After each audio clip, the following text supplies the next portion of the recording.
Guys, Sinister here. This time back with part 4 of my Invade Annex series, and before you guys give out to me, I know I've skipped the anti-tank role. I will come back to it, but today I wanted to cover the medic role.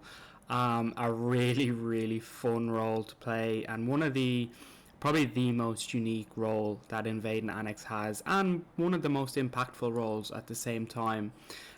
As I mentioned in all my other videos, I'm going to be on a fresh account for this because I do have a bit of a meme build that I use for medics on the live servers, and so it's probably not appropriate for this video, but I will show you my usual build and some recommendations and stuff.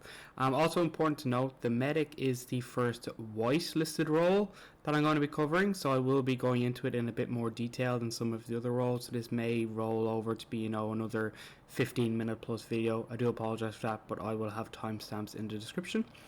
What I mean by whitelisted, and please refer back to my first video, which will be showing up on your screen shortly, but everyone has access to this role, but when the server gets very busy, whitelisted players, so people who have donated to the server, will have access to this role on top of regular players. This just ensures that people who are comfortable with the role and people who have done it before have access to it, because it is a very impactful role, and it is very important on the battlefield at all times. So this is when you first initiate into the area of operations, all the way through to actually completing side objectives, medivacs, and defense. The medic is a very important role. I hope you enjoyed the video. As always, if you have any comments, please do let me know in the comment section. And if there's anything else you want to see, please let me know. See you on the other side. Just while the introduction is playing here, guys, I forgot to mention that you can actually get whitelisted to a role without donating. If you are competent enough in game and you earn enough points, which I will discuss in this video, you can become whitelisted for a week. So you don't actually need to donate. It is an easier way to do it, but if you are really comfortable in a role and you really enjoy playing a role, then just play that role in game and you will naturally become whitelisted on the server, and I will discuss this in more detail later on. Okay, now that we've made it into the area of operations, or pretty close, you will notice that the screen is a little bit different when you're a medic. So you can see right in front of me here, there is a player's name called Warren, and he's orange, and it says he's 308 meters away.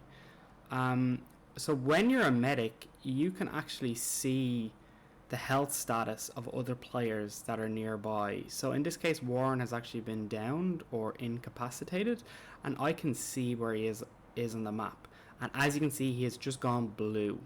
So what that means is that while Warren is incapacitated, he's actually being revived by another medic. So what you want to do when you get to the area of operations is you generally want to orientate yourself on the map, which we have done as we are here, but we also want to try and identify other down players. So I can see here 1, 2, 3. There's 3 downed players in this area, and one of them is a medic. So this is a high priority area for me to try and get to and to revive everyone. So what I'm going to do is I'm going to try and get to this location. I'm going to show you how to revive players and bring them back into the battlefield, which puts this situation of 1v enemy into a 5 versus everyone else. Or Raven's going to get there before me, but what I'll do is I'll show you a clip of finding a group of downed players and some of the tips and tricks as to how to revive them. Alright guys, so in this clip what you're going to see here is basically me extracting into an active war zone, I guess.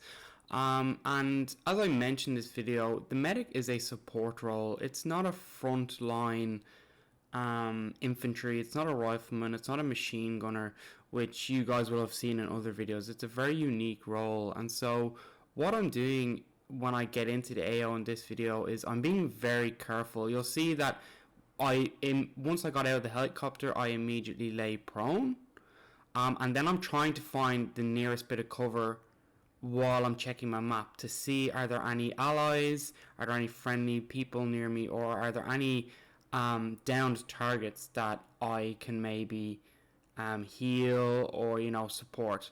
So I can see that basically we're getting pinned down on this hill. So we can see at the top of this hill I've got a couple of friendlies. I've got a thermal scope equipped on my weapon, and I basically can see that these guys are pinned down. So this is a pretty dangerous situation. Once we go over this hill, we obviously run the risks of mines, mortar fires, and being in range of the enemy. So what you're going to see in the next part of the clip is I'm very cautiously actually moving forward. I'm checking the valley to my west, and once I go over this hill, you're going to see that I don't just immediately rush forward. I actually support my team and check buildings. I use my thermals to try and locate heat signatures.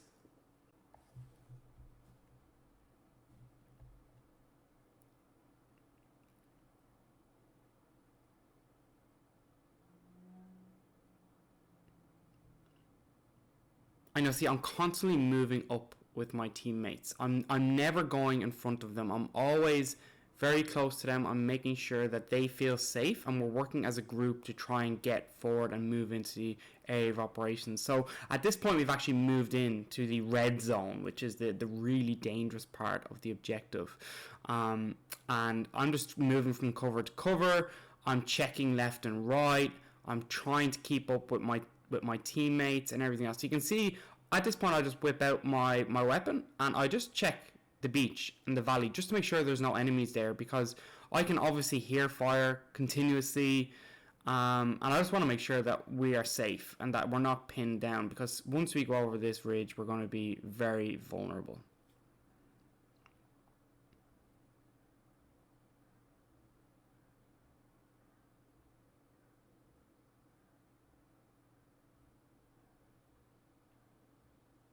So right here you can see I've moved from cover to cover and I'm hiding behind the rock. And I notice a little building in front of me. I've located the machine gun tower, but I noticed this building. And I noticed that my allies have actually been getting shot from somewhere nearby. And I'm like, well, that makes sense. So luckily enough, I got a headshot on that guy. He was only about 100 meters away.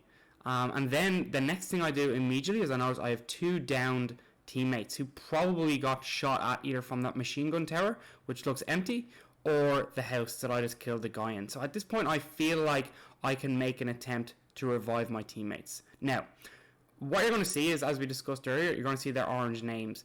But what you're going to see, I make a pretty smart play here. I don't rush them. I can see there's shots firing, so I try and identify enemy targets, but I also realize that I have teammates beside me who can help suppress the enemy. But what you're going to see is, as we get closer to these 2 downed and incapacitated bodies, I notice they're in the open. And this is a very important part of being a medic. And this is why I said when you do a loadout, you want to get as much white smoke as possible. So you can see here, I am starting to throw smoke into the open. This not only helps me get to the area and revive my teammates, but it also ensures that when I am reviving them, they don't instantly get shot at by enemy infantry. So I see a tank there and I notice it's friendly, so I prone and then I go back and I revive these guys. So what you're going to see me now is how to actually revive someone in a hostile situation. When you're taking shots, we are in the center of the area of operations, and we've been slowly moving up forward. So I get to the body, I mouse wheel, and I select revive. And as you can see, I'm going to revive this person. We're still protected somewhat by the smoke. And again, mouse wheel, revive. That's the basics to being a medic in Arma 3. So always move from cover to cover. Try and cover as many angles with smoke as you can. Check your buildings. Check your corners. Do not rush to downed bodies. You must remember that if someone has been incapacitated on the battlefield, it's for a reason. It means that they have taken hits. It means that someone has eyes on them. Yeah, they may have traded, but generally enemies aren't going to patrol as a solo person. They'll generally be in fire squads of 3 to 4 or even larger, depending on how many people are online at the time.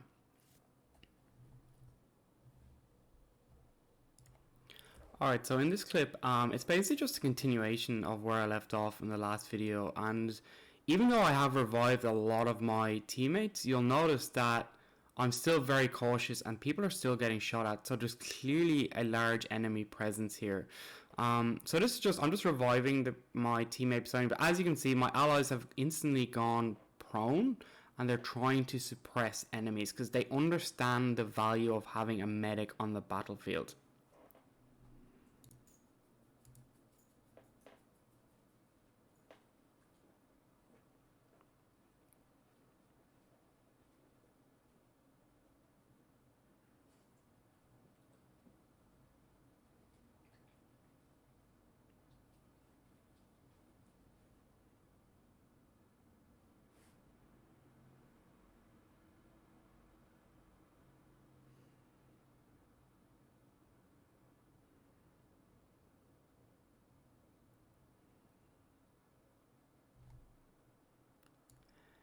Now, what you haven't seen in this clip is I've disabled the audio, but the person in this building the person who died in this building actually said that there was an enemy in the building. So as you can see, we've actually collapsed on it. I've thrown smoke, and my teammates are now going to clear the building so we can revive the person who's dead, either just outside it or inside it. So I can see my allies are now clearing the building, and that's great. But what is really important is the area I just left. There's a lot of dead bodies, and you're going to see what has happened and why utility is really important on this role. So I'm throwing smoke because I'm not aware of what's actually killed all of these people. It could be a tank, it could be an enemy rocket, it could be something else. And then suddenly I realize what the problem is. I turn on my mine detector. All of these people have walked over a minefield. So remember, I was going through your loadout and I said you want to stack up on as much smokes as possible, and I also suggest a mine detector. The reason for that is, as you can see, that guy just got blown up, is because I can see where the mines are. So they're those little red dots on the map. So I can actually successfully navigate the minefield without getting blown up, and at the same time I can revive my allies who don't have a mine detector and can't see where the mines are. So it's a really great way of actually supporting your team that little bit more than just being a medic. You can actually carry a mine detector and you can help guide them through the minefield. Now in this case, my teammates, they're a bit simple. It is the school holidays here in Australia, so they aren't really paying attention to what I'm saying to them. There's very clearly a minefield here and they're just deciding non-stop to go over them and keep dying.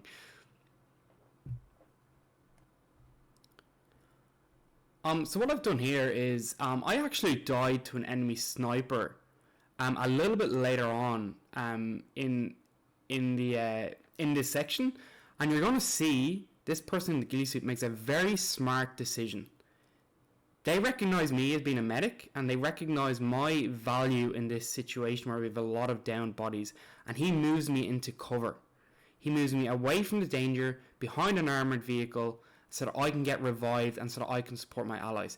These are the things you want to be trying communicating with your team at all times, and stressing the importance of the medic's role on the battlefield. He made a really, really smart decision, and you're going to see in the next, when I cut the clip again, you're going to see a really smart decision from someone else again.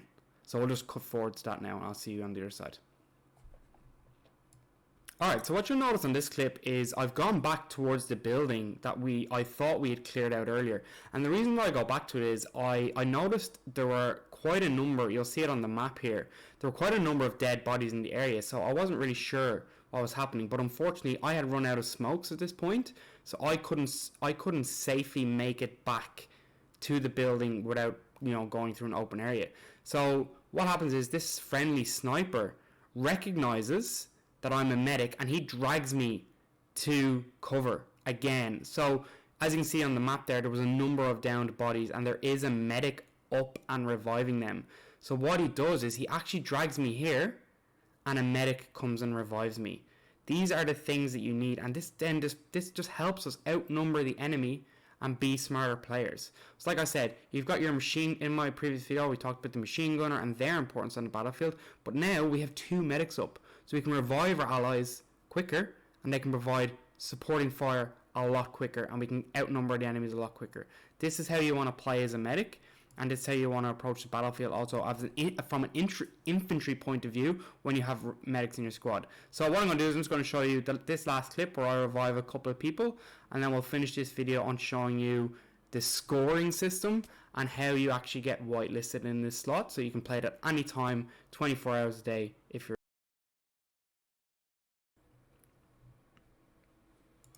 Actually guys, I'd forgotten about this section of the video. This is a little bit later on in the same area of objective, and you'll see that I've gone down the valley a little bit further, so we're really in the thick of things now. And as you can see through my thermals, there are plenty of enemies alive that I am trying to shoot as best as possible from 600 meters away with a non-long range scope. So I do get a couple of kills, but this is where you need to make a decision as a medic, right? So what you're going to see here is that I have these targets lined up and I'm shooting them, and I'm not being successful in clearly engaging these targets, and now they are going to start shooting me and engaging me. So instead, so I have two decisions. One, I can continue to move forward and try and, engage these enemies and try and get a position on them so that they are no longer a threat to my teammates. Or I can have a bit more situational awareness, hold back, remember that I'm a support, and see are there any teammates that are downed or ways for me to help my team. So I'm just going to mute my mic now for a second. I'm just going to let you guys watch the rest of this clip, and you're going to see the decision that I make here in a minute.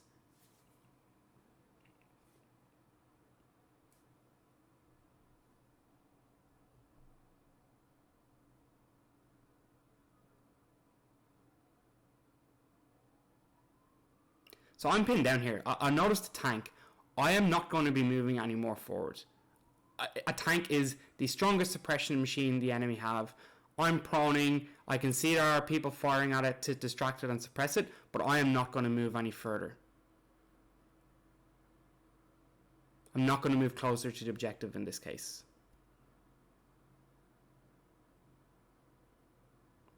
So the tank is still active. He's also firing on my teammates, and luckily enough I see that our rocket is taking him out. So again, I'm just scouting. I'm moving very slowly forward.